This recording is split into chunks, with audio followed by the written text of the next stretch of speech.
رجب کا مہینہ آتا ہے نا یا آتا تھا ہمارے وقتوں میں، تو میاں حضور اس کا بڑا اہتمام کرتے تھے اور باقاعدہ طور پہ حکم دیا کرتے تھے کہ ان 3 مہینوں کو ضائع نہیں کرنا، پورا سال ضائع کر دو اپنا، یہ 3 مہینے ضائع نہیں کرنا، کیونکہ یہ 3 مہینے پورے سال کا کفارہ ہے۔ جس شخص نے یہ 3 مہینے ضائع کر دیے اس نے پورا سال ضائع کر دیا، اور جس شخص نے پورا سال کچھ بھی نہیں کرا وہ 3 مہینے کر لے اس کے پورے سال کے برابر ہے۔ رجب کی، شعبان کی اور رمضان کی بہت اہمیت ہے، خاص کر سلاسل کے اندر۔ تو اب رجب کا مہینہ شروع ہوگا تو اس میں باقاعدہ طور پہ اس میں پھر کوئی گنجائش نہیں ہوگی۔ ابھی تو گنجائش ہے نا کہ کچھ لوگ کہتے ہیں کہ ہم چائے پی لیں دودھ کی، کہ جلال عمل میں چائے پی سکتے ہیں، چلو ابھی پی لیں، لیکن رجب آپ 3 مہینے کے لیے اپنے آپ کو مخصوص نہیں کر سکتے کیا؟ 3 مہینے کے لیے اپنی خواہشات کو نہیں ترک کر سکتے کیا؟ 3 مہینے کے اپنے آپ کو باؤنڈ نہیں کر سکتے کیا؟ کس کے لیے؟ اس رب کے لیے کہ جس کا تمہارا حق ہے تم پر۔ تم جیسا حق ہے ویسی تو عبادت نہیں کر سکتے، لیکن کم سے کم اس کے حکم کی تکمیل تو کر سکتے ہیں ہم۔ دیکھو تم کو سوخت تک کچھ نہیں ملتا جب تک تم خود کوشش نہیں کرتے۔ کیوں؟ کیونکہ لیس للانسان الا ما سعی، کہ انسان کو وہی کچھ ملتا ہے جس کی وہ صحیح کرتا ہے، جس کی وہ کوشش کرتا ہے۔ اچھا ایک بات یاد رکھیے گا کہ سبق تو ہمیں دے دیا جاتا ہے کہ ہم نے سورہ مزمل پڑھنی ہے، یا ہم نے سورہ قریش پڑھنی ہے، یا ہم نے سورہ اخلاص پڑھنی ہے، یا ہمیں نادری پڑھنی ہے، یا کوئی بھی سلاسل کا شخص کسی بھی خانوادے کا کوئی بھی عمل کر رہا ہو، ٹھیک ہے، اس کو ایک ٹارگٹ دے دیا جاتا ہے کہ اس نے وہ ٹارگٹ اچیو کرنا ہے۔ کہ جیسے کسی کو سورہ قریش کا دیا گیا ہے کہ اس نے 1111 مرتبہ پڑھنا ہے۔ اب اس کا فوکس یہ نہیں کہ اس نے 1111 کی تعداد کو پورا کرنا ہے، اس کا ٹارگٹ یہ نہیں ہونا چاہیے۔ اس کا ٹارگٹ یہ ہونا چاہیے کہ مجھے ایک دن پڑھنے سے اپنے اندر کیا تبدیلیاں محسوس ہوئی۔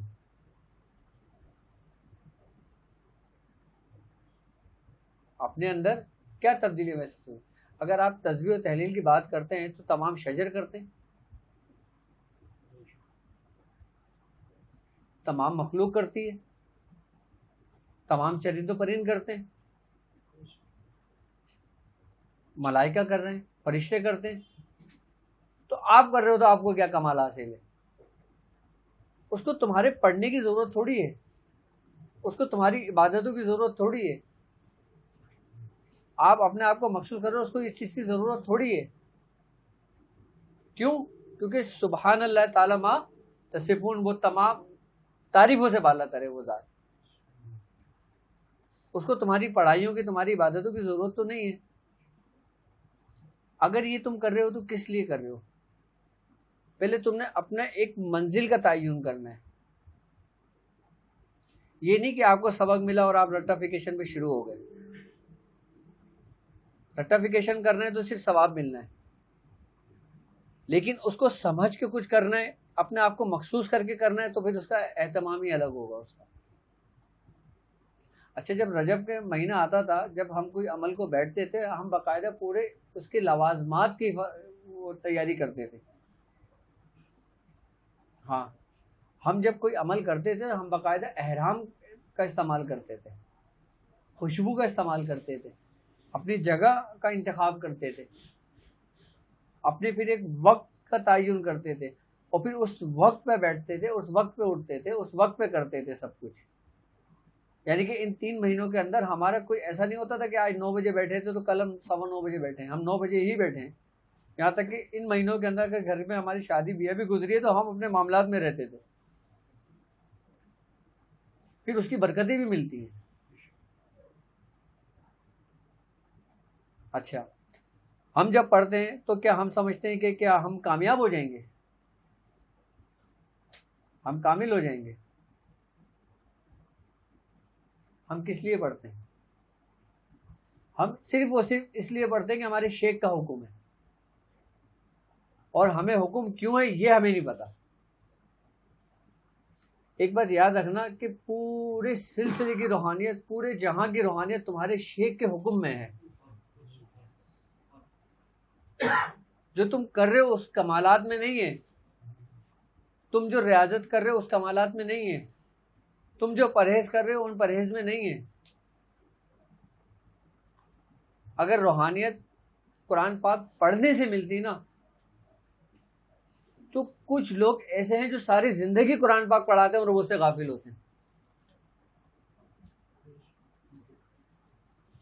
کہ جن کے پڑھائے ہوئے لاکھوں کی تعداد میں شاگرد ہوتے ہیں قرآن پاک، لیکن وہ اس کی روحانیت سے غافل ہوتے ہیں۔ تو ایسا کیوں ہے؟ وہ اس لیے کہ قرآن پاک پڑھنا ایک الگ چیز ہے اور قرآن کو سمجھنا ایک الگ چیز ہے۔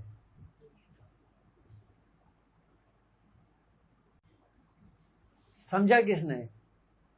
وہ کیوں کہہ رہا ہے کہ غور و فکر کرو، غور و فکر کرو، اور نشانیاں ہیں ان لوگوں کے لیے جو غور و فکر کرتے ہیں۔ غور و فکر کرنے سے مطلب کیا ہے؟ کہ اس کی تشریح پڑھنا ہے، اس کی تفسیر پڑھنا ہے، ان کے واقعات پڑھنا ہے۔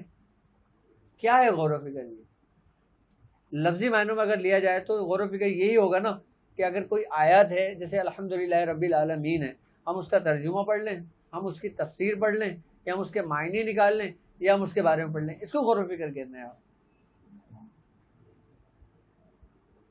تو پھر غور و فکر کیا ہے؟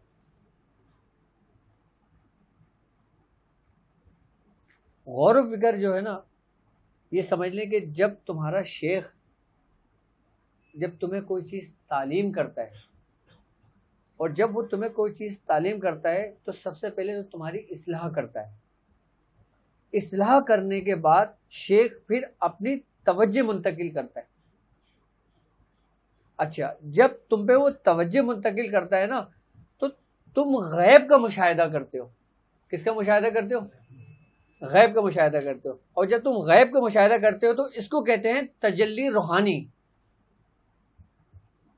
اچھا، تجلی دو طرح کی ہوتی ہے، ایک تجلی الہی اور ایک تجلی روحانی۔ تجلی روحانی کیا ہے؟ وہ تمہیں شیخ کی برکت سے ملتی ہے۔ تجلی الہی کیا ہے؟ میں اس کے بارے میں بھی بتاتا ہوں آپ کو۔ تجلی روحانی کب تمہیں ملتی ہے؟ کہ جب شیخ تم پہ توجہ کرتا ہے، اور جب شیخ تم پہ توجہ کرے گا تم غیب کا مشاہدہ کیا کرو گے؟ کہ تمہارے سامنے کچھ ایسی باتیں سرزد ہونے لگیں گی جیسے کہ تم مافوق الفطرت کسی چیز کو دیکھتے ہو، یا تم خواب میں ایسی چیزوں کو دیکھتے ہو کہ جو کسی بزرگ سے ملے ہو، تم خانہ کعبہ میں ہو، تم مدینے میں ہو، تم بغداد شریف میں ہو، تم اجمیر شریف میں ہو، تم فلاں بزرگ سے زیارت کر رہے ہو، تمہیں سرکار دو عالم صلی اللہ علیہ وآلہ وسلم کی زیارت ہوئی ہے، تمہیں حضرت موسیٰ علیہ السلام کی زیارت ہوئی ہے۔ ابتدائی دور کے اندر جو مشاہدات تمہیں غیبی ہوتے ہیں نا، وہ تمہیں خواب کی صورت میں ہوتے ہیں، لیکن جو آپ کا سلسلہ آگے بڑھتا رہتا ہے اور آپ اپنے راستے پر قائم ہوتے ہیں اور استقامت آپ کو ملتی ہے تو پھر یہی مشاہدہ خواب سے نکل کر آپ کے مراقب ہونے کے اندر آ جاتی ہے کیفیت۔ پھر انسان آنکھ بند کر کے وہ مشاہدہ دیکھتا ہے۔ اچھا، ایک ہوتا ہے انسان دیکھتا ہے اور ایک ہوتا ہے اس کو دکھایا جاتا ہے۔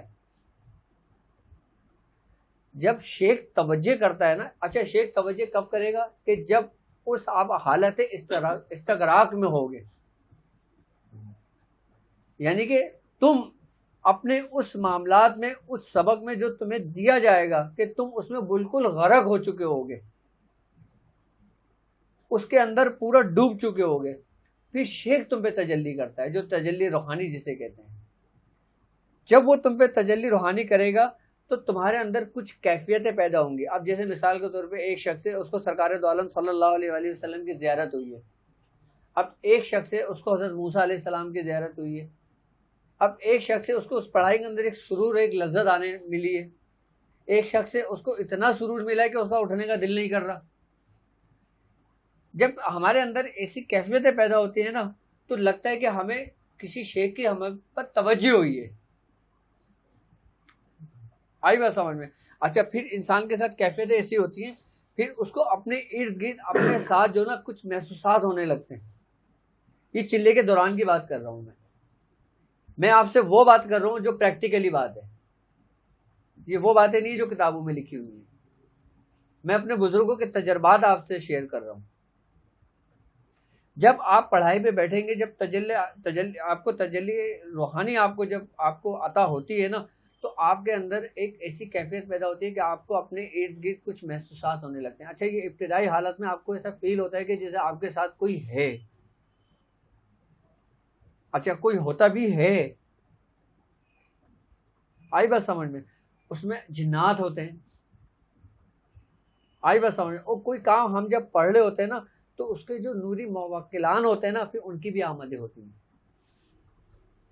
پھر ایسا ہوتا ہے کہ ان بزرگوں کی نسبت، جن کی بزرگ کی اجازت سے جو چیز عمل انسان کرتا ہے، پھر اس کی برکت اور اس سے ان بزرگوں کی جو صاحب دعوات رہے ہیں، جیسے ہمارے سلاسل کے اندر شیخ شہاب الدین سہروردی، سورہ قریش کی دعوت آپ نے دی تھی سب سے بڑی. جب انسان پڑھ رہا ہوتا ہے نا، تو ان کی روحانیت سے بھی اس کو استفادہ حاصل ہو رہا ہوتا ہے. کیوں؟ کیونکہ اجازت تو وہیں سے آئی ہے نا. پھر باقاعدہ طور پہ ان بزرگوں کی روحانیت کی بھی آمد ہوتی ہے، پھر وہ اس کی تربیت کرواتی ہیں. اب ایک شخص کو اجازت ہوئی، اس کے شیخ کا وصال ہو گیا، لیکن اس کو اجازت تھی، اس کو شیخ نے اس کا طریقہ کار سمجھایا تھا، وہ اپنا عمل کر رہا ہے، لیکن اس کے بیچ میں شیخ کا وصال ہو جاتا ہے. تو اس دوران وہ کیا کرے گا؟ اس دوران وہی شیخ جو وصال فرما گئے ہیں، جنہوں نے اس کو اجازت دی تھی، انہی سلاسل کے بزرگوں کی جو ارواحیں ہوتی ہیں نا، پھر وہ اس کی مدد اور اس کی رہنمائی کرتی ہیں، اس کی تعلیم و تربیت مکمل کرتی ہیں. اچھا، جب انسان کے اندر یہ کیفیتیں پیدا ہوتی ہیں، جب وہ کوئی ایسی معاملات کو دیکھتا ہے جو مافوق الفطرت چیزیں ہوتی ہیں، کچھ محسوسات کرتا ہے. اچھا، یہ اس کی ابتدائی دور میں ہوتا ہے. اس کے بعد پھر باقاعدہ طور پہ ایک طریقہ کار ہوتا ہے کہ اس کو باقاعدہ طور پہ آواز آتی ہے، اور پھر آوازیں آنے کے بعد باقاعدہ طور پہ وہ جو روحانیت ہوتی ہے نا، پھر وہ پوری ایک صورت اختیار کر جاتی ہے کہ جس کو ہم کہتے ہیں کہ بھائی ہم نے فلاں چیز کو حاضر کر لیا، یا فلاں جنات کو ہم نے حاضر کر لیا، یا فلاں چیز کو ہم نے حاضر کر لیا. پھر وہ باقاعدہ طور پہ روبرو ہوتی ہے. یہ چلے کے دوران کی بات بتا رہا ہوں میں آپ کو. اچھا، جو لوگ اپنے آپ کو سنبھال لیتے ہیں، یعنی کہ جو معاملات وہ دیکھ رہے ہوتے ہیں وہ اس کو اپنے حد تک رکھتے ہیں اور اس کے اوپر اتنی توجہ نہیں کرتے، لوگوں کے ساتھ حسن اخلاق سے پیش آتے ہیں، لوگوں کی مدد کرتے ہیں، تو وہ دن بدن ترقی کرتے جاتے ہیں. اور جب ایسا نہیں ہوتا کہ لوگوں کے اندر ایک غرور، ایک تکبر پیدا ہو جاتا ہے، تو پھر اس کو وہیں ٹھہرا دیا جاتا ہے. آپ کو اگر میں کچھ قوت، کوئی طاقت دے دوں، یقیناً آٹومیٹک آپ کے دماغ کے اندر ایک غرور، ایک تکبر پیدا ہو جائے گا. یا 10 20 40 50 لوگ آپ کے ہاتھ پیر چومنا شروع کر دیں، آپ کے اندر ایک غرور، ایک تکبر پیدا ہونے شروع ہو جائے گا. یہ انسانی فطرت ہے. اور یہی جو غرور اور جو تکبر ہوتا ہے نا، یہی انسان کو لے ڈوبتا ہے. تجلی الہی فوراً نہیں ہوتی، پہلے کیا ہوتی ہے؟ تجلی روحانی، جو شیخ کی توجہ ہوتی ہے. کیوں بزرگان دین فرماتے ہیں کہ جس کا کوئی پیر نہیں، اس کا پیر شیطان ہے. کیوں؟ کیونکہ شیطان بھی اپنی توجہ کرتا ہے.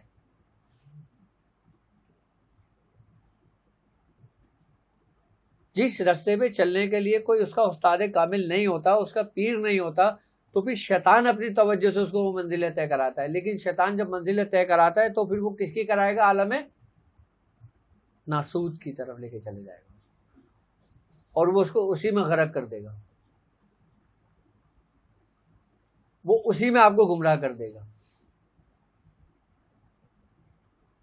لیکن جو شیخ کی طرف سے ہوتا ہے، باقاعدہ اجازت کی صورت میں ہوتا ہے، وہ تجلی روحانی میں ضم ہو جاتا ہے. اچھا، جب انسان اس منزل سے نکلتا ہے، یعنی کہ اس نے دنیاوی مقاصد کے لیے، دنیاوی معاملات کے لیے، اس کے ساتھ کوئی بھی آ رہا ہے، کوئی بھی جا رہا ہے، کوئی بھی اٹھ رہا ہے، کوئی بھی بیٹھ رہا ہے، کوئی بھی معاملہ ہے، اس کو کوئی کسی چیز کی فکر نہیں ہے، وہ بالکل غنی ہو گیا، بے پرواہ ہو گیا. وہ آئی بس سمجھ میں، اس نے اپنے قلب کو بالکل صاف و شفاف کر لیا. کس سے؟ آپ کو جو ہتھیار دیا گیا ہے. کسی کو سورہ مزمل دی گئی ہے، کسی کو سورہ اخلاص دی گئی ہے، کسی کو سورہ قریش دی گئی ہے. جب وہ دل صاف ہو جاتا ہے، صاف شفاف ہو جاتا ہے، اس کے بعد پھر تجلی الہی کا ظہور ہوتا ہے. اور تجلی الہی کا ظہور یہ نہیں کہ آپ کے پاس فوراً ہو جاتا ہے، یہ نہیں ہونے کو ہوتا تو آپ کی پوری زندگی میں نہیں ہوتا، اور ہونا ہوتا ہے تو حالت نزع میں ہو جاتا ہے، اور جب ہونا ہوتا ہے تو انسان کے مرنے کے بعد ہو جاتی ہے.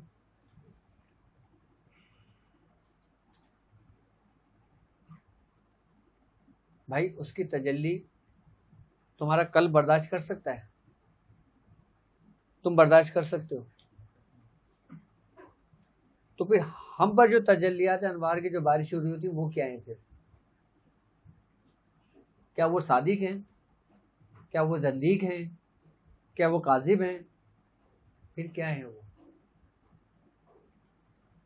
پھر یہی وہی تمہاری شیخ کی توجہ ہے. اچھا شیخ کی ضرورت آپ کو صرف دنیا میں ہی نہیں ہے، صرف پڑھائی کے دوران ہی نہیں ہے، صرف چلنے کے لیے تمہارا شیخ نہیں ہے، عمل کرانے کے لیے تمہارا شیخ نہیں ہے. شیخ کا کام یہ نہیں ہے. شیخ کا اصل کام شروع ہوتا ہے کہ جب تمہاری آنکھ بند ہوتی ہے، پھر پتہ چلتا ہے کہ تمہارا شیخ کتنا کامل ہے. اور شیخ کو سمجھنا، شیخ کو جاننا اتنا آسان بھی نہیں ہے. جو لوگ یہ سمجھتے ہیں نا کہ ہاں ہم اپنے شیخ کو سمجھ گئے، ہم اپنے شیخ کو جانتے ہیں، ہم اپنے شیخ کی روحانیت کو جانتے ہیں، وہ کچھ نہیں جانتے.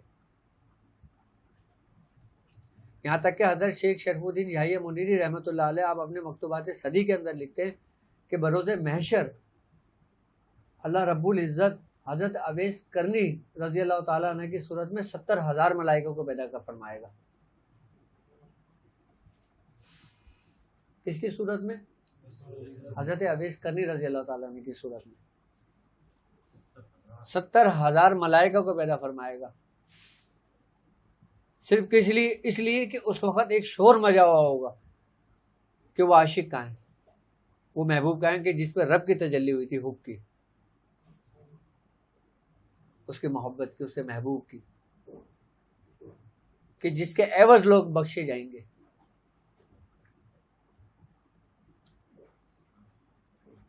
تو آپ فرماتے ہیں کہ شیخ کو سمجھنا اتنا آسان نہیں ہوتا. بس جس کو پیا جائے. اچھا مزے کی بات یہ ہے کہ ہم نے جو نا اپنے شیخ کو بقدر ضرورت سمجھا ہے، ہم نے اس کی خواہش نہیں کی. جبکہ اگر حقیقت دیکھا جائے تو ہمیں اس کی خواہش ہونا چاہیے، بقدر ضرورت نہیں ہونا چاہیے. بقدر ضرورت کیا ہے کہ اگر کسی عمل کی اجازت لینا ہے تو اجازت لی اور چل دیے، 40 دن کے بعد آ رہے ہیں. خواہش یہ ہوتی ہے کہ انسان ہر لمحے اس کے استغراق میں رہے، اس کے سرور میں رہے. یہاں تک کہ بزرگان دین فرماتے ہیں کہ اکثر و بیشتر اکثر تعداد کے اندر لوگ صرف و صرف اس وجہ سے بخشے جائیں گے کہ فلاں شخص فلاں بزرگ کی محفل میں بیٹھا تھا. خالی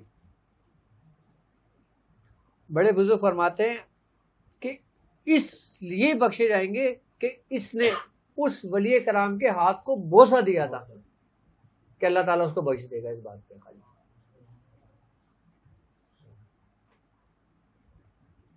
اور آپ حساب کتاب لگوا رہے ہو سارے کہ بھائی یہ کیا ہوا، یہ کہاں سے ہوا، یہ کیا کرا، سب کا حساب دینا. بھائی آپ ہتھیار کیوں نہیں ڈال دیتے؟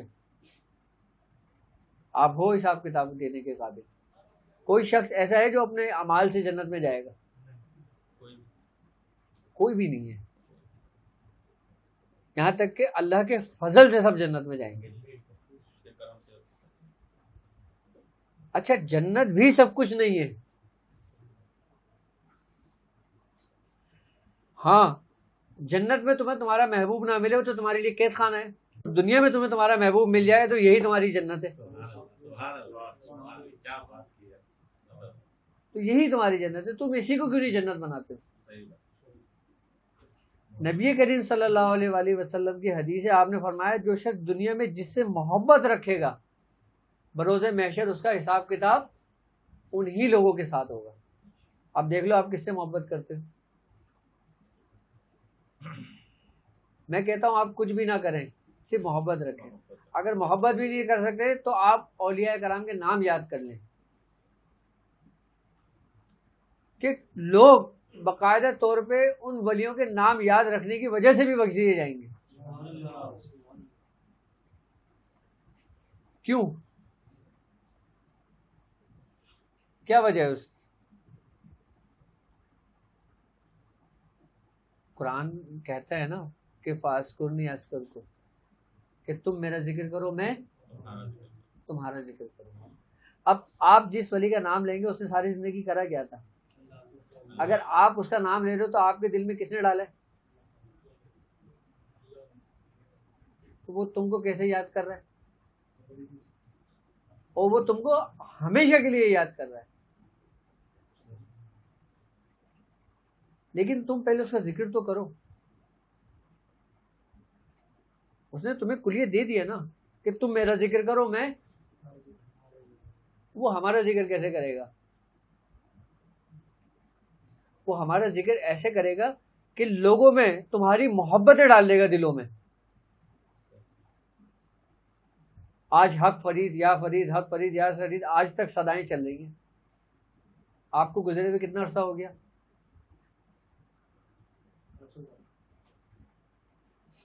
آج بھی آپ کے دلوں میں وہ ایسے ہی ہیں جیسے اپنی حیات مبارکہ میں تھے. ہو سکتا ہے ان کی حیات میں اتنا لوگ نہ جانتے ہوں ان کو, ان کی حیات میں اتنا نہ جانتے ہوں جتنا آپ جانتے ہیں, کیونکہ ان کی حیات میں اگر وہ یہاں تک کہ آپ یہ دیکھیں کہ حضرت شیخ محی الدین ابن عربی آپ کے اوپر 100 سے زیادہ فتوے تھے کہ کافر ہیں, زندیق ہیں, فلاں ہیں فلاں. آپ بڑے فتوے ہیں باقاعدہ آپ کے اوپر. بڑے بڑے بزرگان دین کے اوپر فتوے لگے, حضرت منصور بن حلاج پہ فتوے لگے.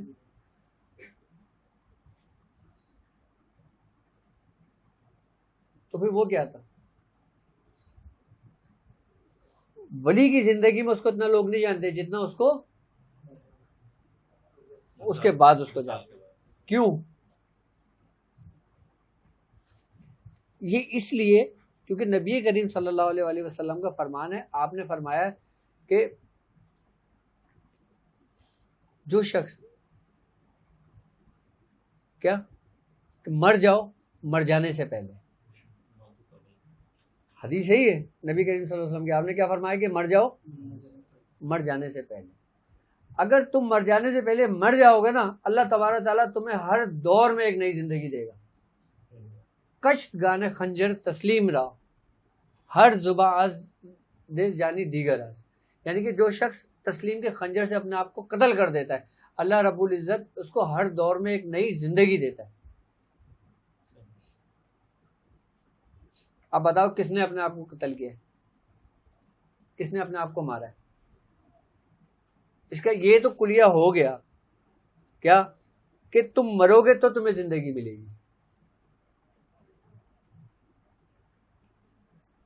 اب تم اپنے ہاتھوں سے اپنے آپ کو قتل کرتے ہو یا پھر جب وہ وقت مقرر ہے وہ خود ہو جانا ہے. اپنے ہاتھوں سے اپنے آپ کو قتل کرنے سے مراد کیا ہے؟ اپنے نفس کو قتل کر دینا.